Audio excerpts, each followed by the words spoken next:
There is a common question. Generally, my locum doctors or junior doctors ask me, "Sir, how you have grown so good in your specialty surgery practice?" So generally, I tell, I don't know what is the correct formula, but I know what I have done in last decade.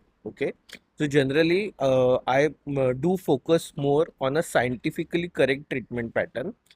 Then whenever the patient comes to me, I generally advise them and tell them and convince them to do a surgically and scientifically correct treatment. Okay, whenever you tell them patients whether you are there are any disease, there are multiple options are there. But when you tell patient ki these are the my treatment plan, then and you have to explain them how the advantages are scientifically correct and generally convince the patient.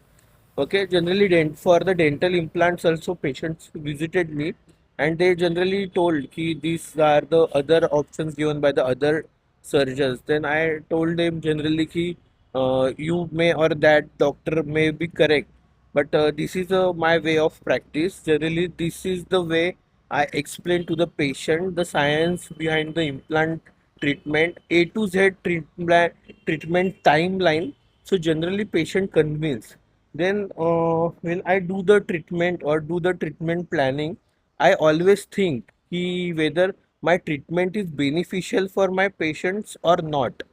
Then if there is a some every doctor has some kind of limitation, so you should understand your limitation and you should understand your positive or the power points, right, or the your strengths, right. The on that points you have to tell them ki XYZ patient, these are my treatment plan, and you may get other options also, but that treatment is not available at my center or I don't do it.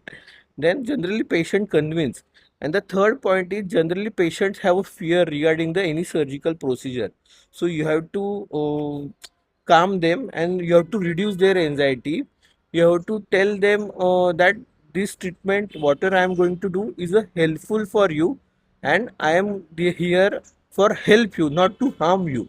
So generally this way I does my patients consultations.